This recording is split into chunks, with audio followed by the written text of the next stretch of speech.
Hello guys, welcome back to my blog.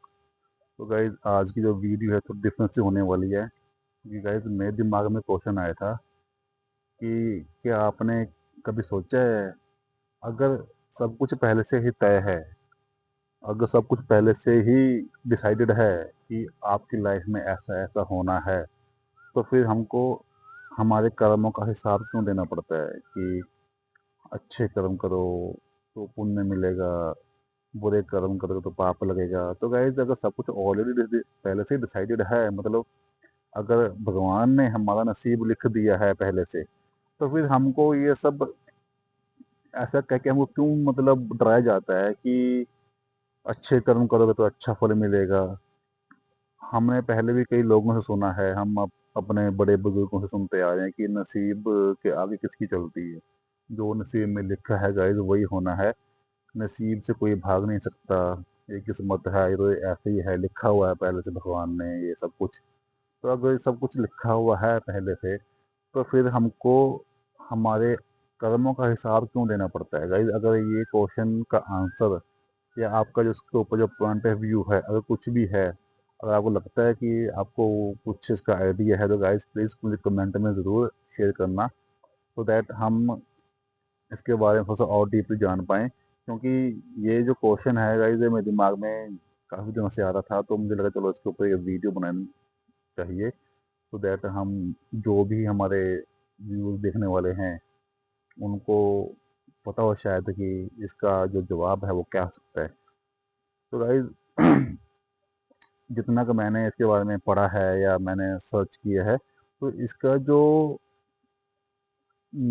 जो मतलब ऐसा कह लो कि जो सच है वो बहुत सिंपल है, बस डीप काफ़ी है। कि ऐसा है कि अगर सब कुछ लिखा है पहले से है, लेकिन भगवान ने हमको एक पावर दी हुई है, वो है डिसीजन लेने की पावर।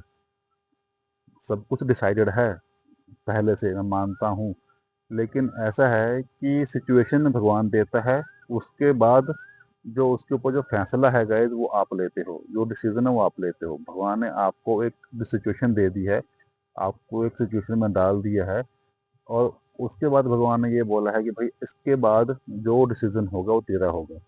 अगर डिसीजन सही होगा तो उसका अच्छा होगा, अगर डिसीजन गलत होगा तो उसका गलत परिणाम होगा, गलत मतलब है ना, रिजल्ट आएगा। तो भगवान ने यही किया है कि हमको एक सिचुएशन दे दी है। जैसे कि मान लो कि भगवान ने आपको एक सड़क दे दी है चलने के लिए।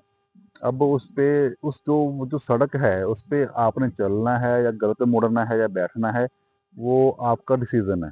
तो आई थिंक यही है कि हम बस एक स्टेज पे हैं, भगवान ने हमको स्टेज दे दिया है, एंड उसके ऊपर परफॉर्म कैसा करना है कैसा नहीं करना है, अच्छा गलत, ये सब हमारे हाथ में है। तो आई थिंक अगर सब कुछ डिसाइडेड है पहले से, तो कर्म करना हमारे हाथ में है। डिसाइडेड बस ये है कि आपको भगवान ने एक सिचुएशन दे दी है, उसमें आपने कैसा डिसीजन लेना है वो आपके हाथ में है। अगर वो आप सही लेते हो तो उसका अच्छा होगा, गलत होगा तो उसका गलत परिणाम होगा। तो ले देखिए गाइज, आई थिंक मेरे अकॉर्डिंग तो यही है। बाकी आपके इसके ऊपर क्या व्यूज़ हैं, क्या पॉइंट ऑफ व्यू है आपका, तो प्लीज़ एक बार मुझे कमेंट करके ज़रूर बताना, तो दैट मैं आपके कमेंट्स को रीड कर सकूं और उनका रिप्लाई कर सकूं। तो thank you guys, thank you so much.